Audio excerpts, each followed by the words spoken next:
Conference को दिखाते हुए होता है, जहाँ पर दो ब्यूटी एक्सपर्ट्स भी मौजूद होते हैं, जिनमें फीमेल का नाम लॉरेल था। वो लोग beauty products like soap, creams के बारे में बातें कर रहे थे कि हमने अपने न्यू क्रीम को कब लॉन्च करना है और मार्केट में उसे कब उतारना है। यहाँ पर हम ये जान पाते हैं कि प्रोडक्ट्स की जो एम्बेसडर होती है वो लॉरेल ही होती है। इसके बाद उस ब्रांड का एम्बेसडर किसी और लड़की को बना दिया गया और इवन ये डिसाइड होता है कि प्रोडक्ट्स के एडवर्टाइजमेंट के लिए लॉरेल की जगह उस लड़की की ही पिक्चर्स लगेंगी। इस बात की वजह से लॉरेल को काफी गुस्सा आ जाता है, लेकिन वो इस बात को ज्यादा फील नहीं होने देती क्योंकि उनकी ये क्रीम बहुत जल्द मार्केट में लॉन्च होने वाली थी। इसी वजह से वो कुछ नहीं बोलती, चुप रहती है। फिर दूसरा ब्यूटी एक्सपर्ट जो कि कंपनी का ऑनर भी था, वो एक लड़की पेशेंस को अपने ऑफिस में बुलाकर उसे डांटता है और यही लड़की पेशेंस मूवी की मेन कैरेक्टर है। वो ब्यूटी एक्सपर्ट कहता है कि मैंने इस क्रीम को बनाने में काफी पैसे लगा दिए हैं और मैं नहीं चाहता कि मैं तुम्हारे इस वाले बॉक्स डिजाइन पर अपनी क्रीम को लॉन्च करूं, इसीलिए तुम्हारे पास कल 12 बजे का टाइम है। मुझे और अच्छी अच्छी न्यू डिजाइन बनाकर दिखाओ और अगर तुम ऐसा ना कर पाई तो बेशक तुम जॉब को स्किप कर सकती हो। तो इस डील के लिए पेशेंस एग्री हो जाती है। फिर नेक्स्ट डे पेशेंस बॉक्स का अच्छा सा डिजाइन बनाने में बिजी होती है, लेकिन तभी उसकी नजर एक बिल्ली पर पड़ती है और वो समझती है कि शायद ये बिल्ली यहाँ पर फंसी हुई है, इसीलिए वो उस बिल्ली को वहाँ से निकालने के लिए, उसकी हेल्प करने के लिए वहाँ पर जाती है। लेकिन इसी कोशिश में उसका पैर स्लिप हो जाता है और वो एसी के सहारे दीवार से लटक कर खुद को बचाती है और अब वो उस जगह पर फंस चुकी थी। यहाँ पर वो डर जाती है क्योंकि जिसका नाम टॉम होता है उसकी नजर पेशेंस पर पड़ जाती है। उसे देखकर वो समझ रहा होता है कि शायद वो सुसाइड करने वाली है और इसीलिए वो ऊपर जाकर पेशेंस को बचा लेता है, वो भी बिल्कुल सही सलामत। जहाँ पर वो दोनों एक दूसरे से काफी देर तक बातें करते हैं, लेकिन तभी पेशेंस को सडन याद आ जाता है कि मेरे बॉस ने मुझे कोई काम दिया है करने को और इसी वजह से वो जल्दी से ऑफिस के लिए निकल जाती है। लेकिन जल्दबाजी की वजह से उसका पर्स गिर जाता है जिसे टॉम उठा लेता है और वो पेशेंस के पीछे पीछे ऑफिस चला जाता है। वहाँ जाकर वो पेशेंस से मिलता है, वो दोनों काफी देर तक बातें करते रहते हैं और यहाँ पर उनकी दोस्ती हो जाती है। फिर वो दोनों डिनर का प्लान बनाते हैं और टॉम वहाँ से चला जाता है। पेशेंस काफी मेहनत करने के बाद फाइनली वो डिजाइन रेडी कर लेती है। फिर वो अपने बॉस के असिस्टेंट को कॉल करके उसे डिजाइन देने का कहती है, जिस पर असिस्टेंट कहता है कि आज तो वो लीव पर है, इसीलिए तुम खुद जाकर उस डिजाइन को दे आओ। फिर पेशेंस उस लोकेशन पर जाती है जहाँ पर ये क्रीम बनाई जा रही थी जिसे लॉन्च करना था। वहाँ पर एक साइंटिस्ट होता है जो इस क्रीम पर काम कर रहा था और इस क्रीम के कुछ सीक्रेट्स बताता है। वहीं पर वो ब्यूटी एक्सपर्ट लॉरेल भी थी। वो साइंटिस्ट लॉरेल को कहता है कि क्रीम अभी मुकम्मल तौर पर रेडी नहीं हुई, इसमें बहुत सारी कमियां हैं, इसीलिए हम अभी इसको लॉन्च नहीं कर सकते क्योंकि इस क्रीम को यूज करने के बाद फेस खराब हो जाता है। ये कहते हुए वो लॉरेल को स्क्रीन पर कुछ पिक्चर्स दिखाता है कि इस क्रीम को लगाने के बाद यूजर्स को काफी बुरे साइड इफेक्ट्स हो सकते हैं और मैं ऐसा नहीं चाहता कि लोगों के साथ कुछ ऐसा हो, क्योंकि मैं एक साइंटिस्ट हूँ जो लोगों की हेल्प करता हूँ, ना कि उन्हें धोखा देता हूँ। सो इसीलिए अभी फिलहाल हम सारी बातें पेशेंस भी सुन लेती है, लेकिन तभी वो किसी चीज से टकरा जाती है और वो चीज वहाँ पर गिर जाती है। आवाज सुनकर वो दोनों समझ जाते हैं कि किसी ने हमारी बातें सुन ली हैं। तभी पेशेंस वहाँ से भागकर खुद को छुपाने के लिए एक टनल में छुप जाती है। लॉरेल ने यहाँ पर पेशेंस को देख लिया था और जब उसे पता चलता है कि पेशेंस उस टनल में है तो वो उसका मेन डोर बंद करवा के वहाँ पर पानी छुड़वा देती है और पानी में डूबने की वजह से पेशेंस की मौत हो जाती है और उसकी डेड बॉडी एक रिवर में चली जाती है, जहाँ पर एक बिल्ली पेशेंस को किनारे पर लाती है और वहाँ रिवर के बाहर और भी बिल्लियां होती हैं। तभी एक बिल्ली पेशेंस की डेड बॉडी पर चढ़ जाती है और उसे लिक करती है और देखते ही देखते पेशेंस की आंखों का साइज चेंज होने लगता है और हैरान कर देने वाली बात तो ये है कि पेशेंस जिंदा हो जाती है दोबारा। अब सोचने में तो ये काफी अजीब बात है कि एक छोटी सी बिल्ली ने पेशेंस को दोबारा जिंदा कैसे कर दिया। मीनवाइल पेशेंस को फील होता है कि वो दूर की चीजों को काफी करीब से देख पा रही है और छोटी से छोटी चीज को भी बड़ा देख पा रही है इजीली, लेकिन वो इन सारी बातों को इग्नोर करके अपने घर के लिए जाने लगती है क्योंकि 12 बजने से पहले उसने वो डिजाइन अपने बॉस को सबमिट करवाना था।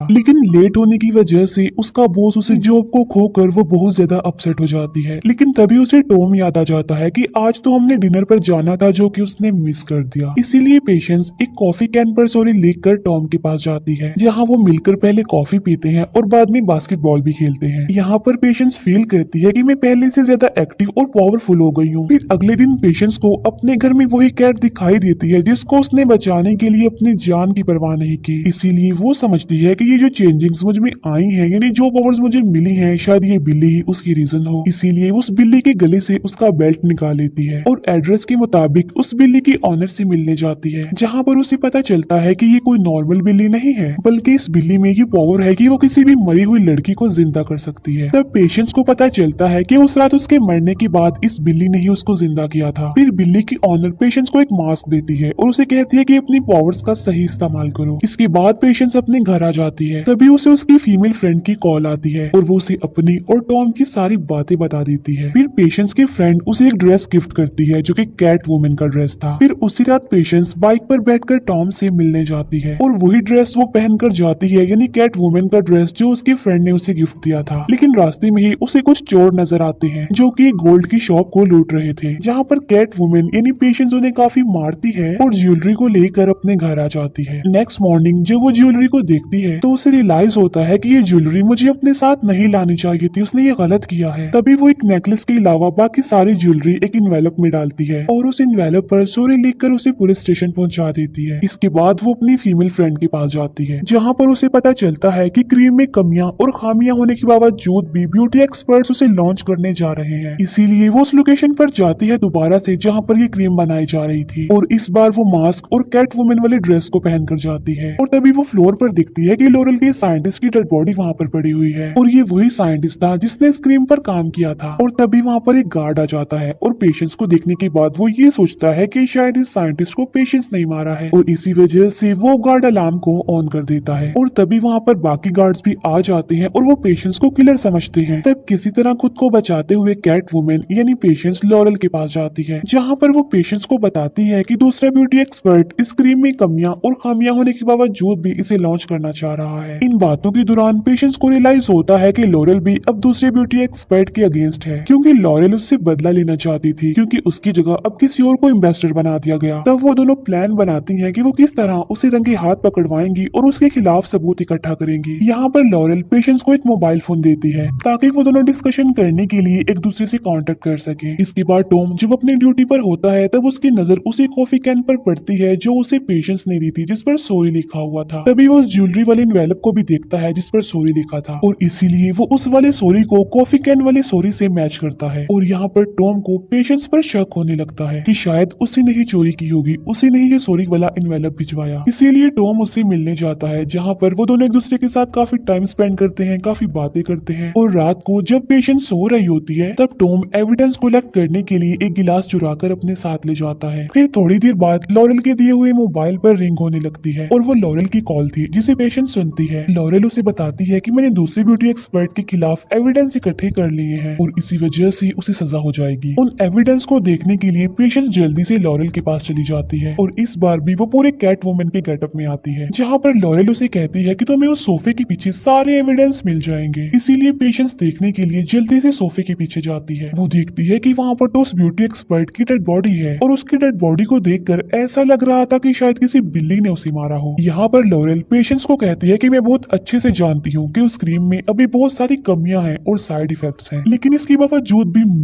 मैं उसे लॉन्च करना चाहती हूँ क्योंकि मुझे पैसा चाहिए, क्योंकि मुझे सिर्फ पैसे से अपनी सक्सेस से मतलब है और किसी से नहीं। और मुझे पता था कि तुमने उस दिन हमारी बातें सुन ली थी और मैं ये भी जानती होने दूंगी, इसीलिए मैं तुम्हें इग्नोर तो नहीं कर सकती थी, तुम्हें ऐसे तो नहीं छोड़ सकती थी, और अब तुम इस ब्यूटी एक्सपर्ट की मौत के इल्जाम में जेल जाओगी। और ये कहते ही लॉरेल अपने घर का अलार्म ऑन कर देती है और तभी वहाँ के सारे गार्ड्स आ जाते हैं और वो कैट वुमेन यानी पेशेंस पर गोलियां चलाने लगते हैं। तब पेशेंस खुद को बचाने के लिए भाग रही होती है, लेकिन तभी अचानक से उसके सामने टॉम आ जाता है और यहाँ पर वो टॉम से फाइट करती है और वो उसे डिस्ट्रैक्ट करने के लिए उसके पास जाती है और मौके का फायदा उठाकर वहाँ से भाग जाती है। इसके बाद टॉम जल्दी से लैब में आ जाता है और वो ग्लास पर बने लिप प्रिंट और अपने फेस पर बने लिप प्रिंट्स को मैच करवाता है और वो देखता है कि दोनों मैच हो गए हैं। और यहाँ पर टॉम को पेशेंस के खिलाफ सबूत मिल गए थे, इसीलिए वो पेशेंस को अरेस्ट करके ले आता है। और यहाँ पर पेशेंस एक्सेप्ट करती है कि हाँ मैं ही कैट वुमेन हूँ और कहती है कि उस साइंटिस्ट और ब्यूटी एक्सपर्ट को मैंने नहीं मारा, लेकिन लिप प्रिंट्स और सॉरी वाली हैंडराइटिंग मैच होने की वजह से टॉम पेशेंस को जेल में बंद कर देता है। उसी रात हम देखते हैं कि पेशेंस जिस सेल में होती है उसमें एक बिल्ली आई है। पेशेंस फौरन उसे पहचान लेती है कि ये तो वही बिल्ली है जिसने मुझे जिंदा किया था। और वो उस बिल्ली को सेल के रॉड से अंदर आते हुए देखती है। इसीलिए पेशेंट सोचती है कि अगर ये कैट इन रॉड से अंदर आ सकती है तो मैं इन रॉड से बाहर भी जा सकती हूँ, और इसीलिए पेशेंस भी उस कैट की तरह उस सेल के रॉड से बाहर चली जाती है और यहाँ से वो जाती है लॉरेल के पास जो उस क्रीम को लॉन्च करने वाली थी। हालांकि पेशेंस उसे ऐसा करने के लिए मना करती है, लेकिन लॉरेल उसकी एक नहीं सुनती और इस बात को लेकर दोनों के बीच बहस हो जाती है। वहाँ पर टॉम भी होता है जो पेशेंस को पकड़ने आया था और वो उन दोनों की कन्वर्सेशन सुन चुका था, और यहाँ पर टॉम को सारी बात समझ आ जाती है कि असल में पेशेंस गलत नहीं है बल्कि लॉरेल गलत है। तभी लॉरेल और पेशेंस के बीच जबरदस्त फाइट होती है और इस लड़ाई के दौरान लॉरेल बिल्डिंग से गिर जाती है और उसकी ऑन द स्पॉट मौत हो जाती है। और तभी वहाँ पर टॉम भी आ जाता है और वो पेशेंस को कहता है कि दुनिया के लिए लॉरेल को कैट वुमेन ने मारा है और तुम्हारे ऊपर इल्जाम नहीं आएगा क्योंकि पेशेंस तो अभी तक जेल में ही है। पेशेंस टॉम की बात सुनकर सारी बात समझ जाती है और इसीलिए वो दोबारा से अपने सेल में चली जाती है और सबको यही लग रहा था कि लॉरेल को कैट वुमेन ने मारा था क्योंकि उस रात तो पेशेंस सेल में थी और इसीलिए पेशेंस को भी